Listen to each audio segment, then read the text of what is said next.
Anda bersama kami di Indonesia Morning Show. Kita ketahui bahwa setiap warga negara yang sudah berusia 17 tahun ataupun juga sudah pernah menikah berhak untuk menggunakan hak pilihnya dalam Pilpres mendatang. Tapi yang menarik di sini, apabila seseorang sudah dibesarkan oleh sebuah partai dan kemudian akhirnya memiliki satu keputusan yang ternyata berseberangan dengan keputusan partainya.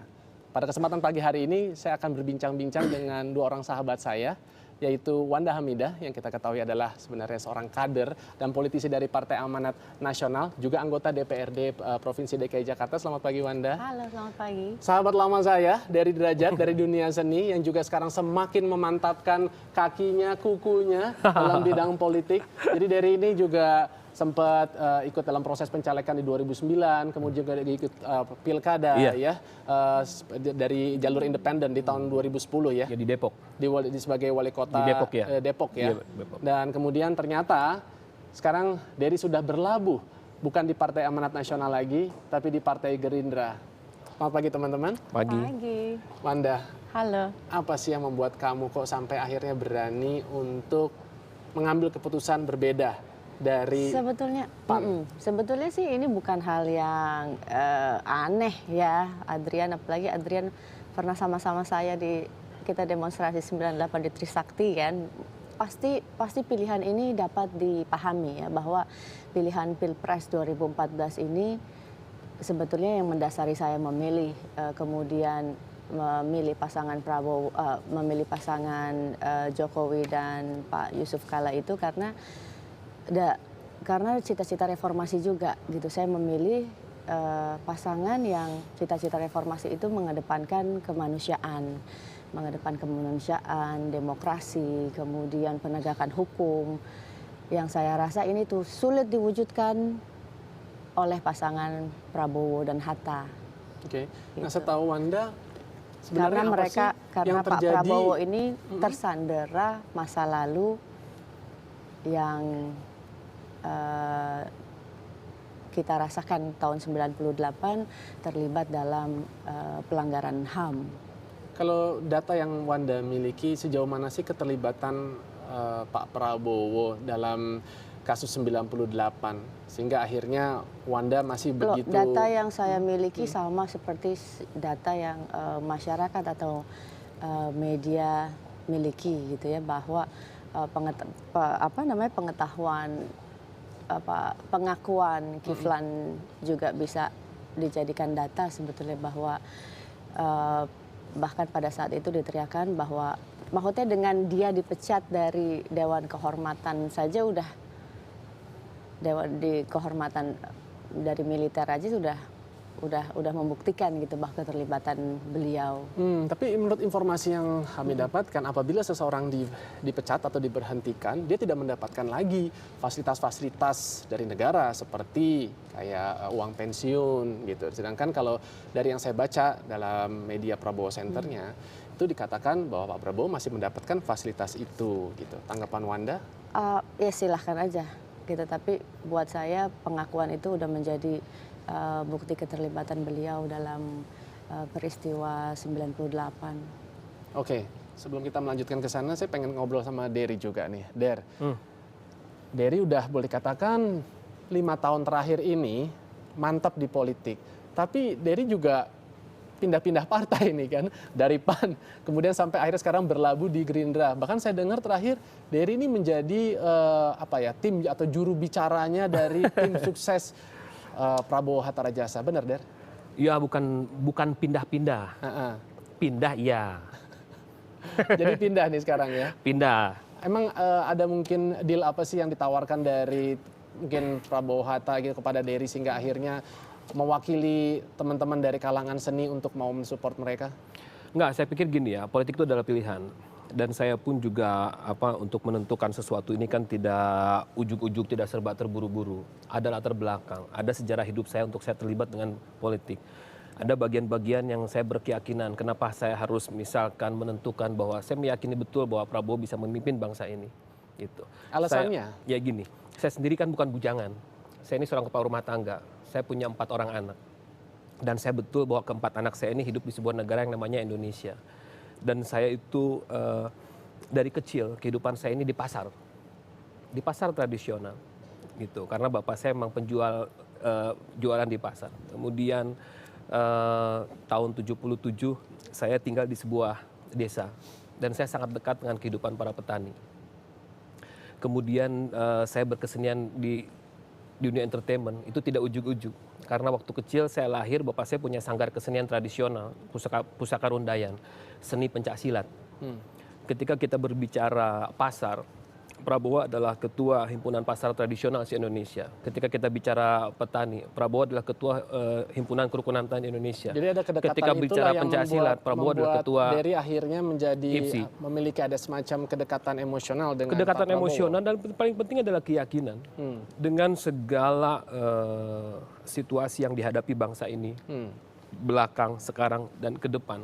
Kita harus punya keyakinan penuh, ada jaminan kira-kira siapa yang bisa memimpin bangsa ini sesuai cita-cita dan keinginan rakyat. Tapi tanggapan Dery dengan adanya tanggapan Wanda mengenai keterlibatan Pak Prabowo dalam kasus di 98, apakah itu tidak ada mungkin sedikit terbersit ataupun menggoyahkan Dery gitu sampai Oh akhirnya tidak, karena mungkin saya berbeda dengan Wanda. Saya meyakini betul bahwa Prabowo tidak terlibat dalam hal ini. alasannya data yang Dery miliki bahwa Pak Prabowo tidak terlibat kejadian 98 apa? Sekarang begini, situasinya adalah Prabowo ini sekarang salah satu calon presiden terkuat saat ini. Dukungan semakin banyak. Dan yang mendukung Prabowo ini kan dari berbagai elemen masyarakat. Semua, bahkan aktivis yang terlibat di 98 pun juga banyak yang mendukung Prabowo. Bahkan ada beberapa aktivis juga ada di Gerindra. Bahwa di sana itu kan dari mulai intelektualitas, dari mulai rohaniawan, pemuda, semua mendukung Prabowo. Dan semakin ke sini saya melihat masyarakat tidak saya membuat sebuah kesimpulan bahwa masyarakat sama sekali sudah tidak menyinggung mengenai isu pelanggaran HAM karena mereka meyakini Prabowo yang tidak terlibat. Panjang kalau yang saya ketahui mengenai isu keterlibatan. Yang jelas saya berkesimpulan bahwa Prabowo sama sekali tidak ada urusannya, tidak terlibat dengan yang namanya pelanggaran HAM 98. Wanda ingin menanggapi Dery? Gini, jangan salah bahwa saya nggak cuma pointing fingers to Prabowo atas pelanggaran HAM yang terjadi di tahun 98. Artinya pada saat itu semua rezim itu bertanggung jawab ya. Dari Pak Harto, dari Pangkostrat, dari Panglima, dari Pangdam, semua bertanggung jawab. Dan diantaranya ada Pak Prabowo. Mungkin kalau Pak Syafri nanti yang naik juga, atau Pak Wiranto yang akan naik jadi calon presiden, ini juga akan menjadi masalah. Karena menurut saya kasus ini tidak pernah dituntaskan dan ini buat bangsa Indonesia menjadi luka yang menganga. Gitu, karena tidak pernah disembuhkan, tidak ada upaya untuk menyembuhkan ini. Menurut saya rakyat Indonesia ini butuh pertama penjelasan. Ada orang hilang diculik, ada mahasiswa orang hilang diculik, dibunuh, ada mahasiswa ditembak, ada suatu peristiwa, ada yang harus bertanggung jawab. Siapa yang harus bertanggung jawab? Negara gitu. Selama ini peristiwa itu dibiarkan menganga. Nah, ini kan menjadi PR besar dan menurut saya nanti ketika Pak Prabowo terpilih, saya pesimis bahwa masalah ini tidak akan bisa diungkap lagi dan yang paling parah adalah bahwa gini, kalau ini bisa menjadi presiden buruk, ini peristiwa pelanggaran HAM ini bisa terulang lagi, gitu. Bisa terulang lagi kapan saja kalau tidak pernah ada punishment apapun terhadap para pelakunya atau yang pada saat itu bertanggung jawab, gitu sih. Tapi dengan keputusan Wanda, yang boleh katakan begitu konsisten. Ya.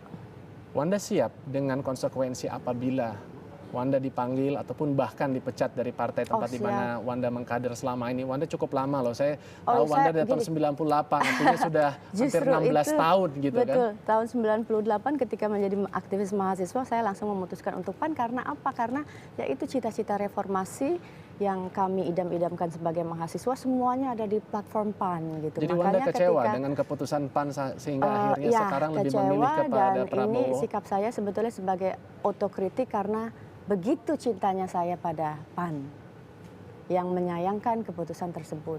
Bukan karena justru saya membenci PAN, karena terlalu cinta sama PAN sehingga saya sebagai kader yang dari tahun 98 ingin otokritik dan mengingatkan PAN gitu bahwa cita-cita reformasi kita ini loh, tolong stay on track gitu. Kemana Wanda rencananya akan berlabuh apabila memang keluar dari PAN?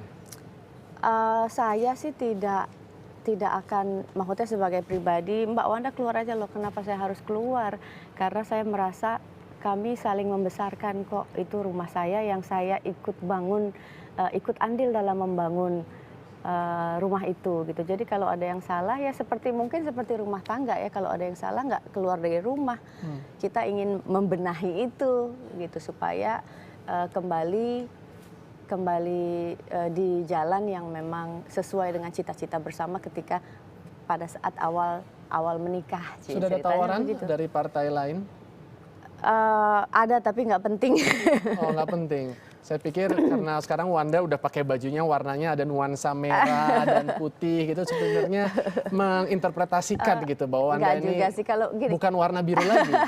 Menurut saya partai pada akhirnya sama semua gitu. Tergantung ya kenapa saya ke figur Pak Jokowi juga karena figur beliau ya, bukan karena partai beliau. Jadi pada akhirnya pengalaman saya 16 tahun di politik kembali lagi kepada figur. Oke. Nah, bicara mengenai figur dari Pak Prabowo, belakangan ini Pak Prabowo juga gencar untuk melibatkan teman-teman dari dunia seni nih, Der. Apa sih strateginya Pak Prabowo sebenarnya? Dan apa sih sebenarnya juga yang dijanjikan bagi para pekerja seni ini yang diperjuangkan oleh kubunya Prabowo Hatta Rajasa? Ya begini Adrian, saya hampir 15 tahun terlibat dalam yang namanya misi kebudayaan. Ya, karena begitu kayaknya seni budaya pariwisata bangsa Indonesia. Saya sering membawa rombongan ke luar negeri untuk pertunjukan di sana. Dan Indonesia selalu the best of the best. Gitu. Saya sedih bagaimana pertunjukan seni Indonesia begitu luar biasa di luar negeri, tapi pertunjukan itu sendiri juga jarang dipertunjukkan di Indonesia. Anak-anak kecil, SD segala macam hampir tidak mengenal yang namanya seni budaya tradisional Indonesia. Gitu. Padahal kekuatan bangsa ini adalah kekuatan, salah satunya adalah budaya. Saya ingin sekali yang namanya seni budaya pariwisata Indonesia ini berkembang, pesat, dilindungi, diayomi, diangkat, ditumbuhkan, dikembangkan, dimajukan. Dan saya yakin betul, Prabowo ini memahami betul mengenai seni budaya pariwisata Indonesia. Karena apa? Dia ini prajurit. Yang namanya prajurit, belusukan tidak hanya di sebuah kota, belusukan tidak hanya di sebuah provinsi. Prajurit, beliau Kopassus dari mulai tentara, Kopassus, Pangkostrat, pasti belusukannya dari Sabang sampai Merauke. Karena saya yakin betul, beliau tahu betul bagaimana karakter budaya bangsa Indonesia. Jadi yang berkaitan dengan dunia entertainment atau dunia seni. Oh, dia sangat mendukung sekali. Saya sering sekali mendengarkan bagaimana beliau memaparkan mengenai seni budaya pariwisata Indonesia. Sangat tinggi sekali keilmuannya. Sangat luar biasa visi misi beliau mengenai seni budaya pariwisata Indonesia. Kalau menurut Dery, apa sih sebenarnya situasi dari dunia seni kita nih saat ini? Apakah memang sedang prihatin atau kita sedang berada di atas angin? Wah, sangat memprihatinkan sekali. Karena bangsa kita, anak-anak muda sekarang, ini kita lagi diserang, lagi digempur sama budaya globalisasi, budaya modern yang sangat merusak karakter bangsa.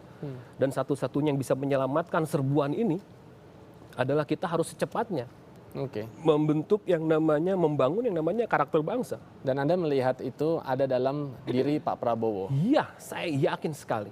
Oke, baik. Der, sekarang saya akan beralih dulu ke Wanda. Wan, saya sempat membaca nih di salah satu situs gitu. Ada pernyataan dari salah seorang ketua DPP Partai Amanat Nasional, Catur Sabto Edi ya.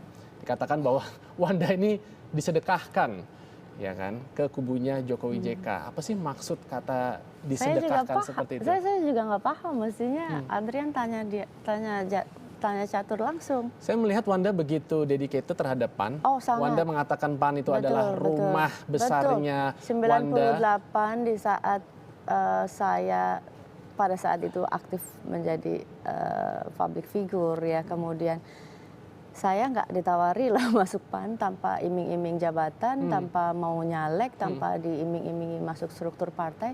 Saya datang ke PAN, saya sign up, saya bilang ada keperluan apa yang bisa kami lakukan, Mbak? Saya bilang, apa yang saya bisa lakukan untuk PAN? Apa yang bisa Wanda lakukan Justru saya tanya untuk balik, PAN? apa yang saya bisa lakukan untuk PAN? Kemudian tahun 99 tanpa saya nggak nyalek, saya proses kampanye ke seluruh Indonesia. Tanpa jangan dipikir bahwa saya kampanye dengan dibayar ya pada saat itu ya, sampai detik ini pun tidak pernah gitu, bahwa saya lakukan ini buat saya bagian dari perjuangan saya gitu untuk memenangkan dan mewujudkan cita-cita reformasi 99 2004 di saat para pengurus, justru di saat para pengurus atau kemudian artis-artis yang lain keluar masuk PAN, saya stay di PAN sampai detik ini gitu. Jadi ya kalau dibilang justru karena saya cinta sama PAN, partai ini, justru saya harus melakukan otokritik gitu. Jadi kalau dibilang justru saya meninggalkan PAN, tidak. Tapi apakah PAN masih merupakan partai reformis menurut Wanda? Agak keluar dari hitahnya ketika pertama kali partai ini berdiri. Jadi makanya itu juga merupakan Melenceng, kekecewaan agak dari sedikit seorang Wanda melenceng. Hamidah. Jadi saya merasa kewajiban saya melakukan otokritik. Gitu. Dery, itu juga menjadi alasan Dery akhirnya berpindah dari PAN ke Gerindra. Oh enggak Dery gini. juga merasa kecewa. Oh terhadap tidak. PAN? Oh tidak. Seperti yang saya sampaikan bahwa politik itu adalah pilihan. Itu tidak ada larangan untuk kita berpindah keyakinan di dalam politik. Gitu kan. Yang penting kan bukan berpindah keyakinan dalam agama. Ya, tapi kan Dery baru berpindahnya baru di tahun ini. Sebelumnya Dery kan tercatat sebagai seorang kader PAN. Pasti kan ada yang menjadi latar belakang Dery sehingga Jadi akhirnya gini, memutuskan untuk pindah partai. Harus saya akui bahwa proses pembelajaran politik saya di 2009 itu buat saya tuh terlalu cepat, terlalu terburu-buru gitu kan. Bahwa saya butuh belajar lebih banyak gitu kan. Sehingga 5 tahun terakhir dari 2009 ke 2014 sekarang, makanya 2010 saya sempat terlibat pilkada. Ketika terlibat pilkada pun saya tidak bersama partai loh. Saya bersama independen. Itu udah pembelajaran saya. Nah dari situ dari proses itulah saya harus ketika saya udah masuk dalam sebuah partai, saya harus tahu betul visi misi platform partai, tujuannya, niat partai, terutama untuk tujuan bangsa ini ke depan mau seperti apa. Dan saya meyakini bahwa Gerindra memiliki visi misi yang yang saya yakin bahwa visi misi ini bisa dijalankan, bisa diwujudkan dengan kepemimpinan Prabowo. Oke. Nah keyakinan itulah yang saya berpindah. Baik, saya ada satu pertanyaan terakhir untuk sahabat-sahabat saya ini.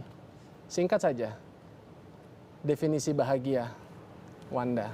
Bahagia itu saya bisa melakukan hal-hal yang sesuai dengan kata hati saya, itu bahagia.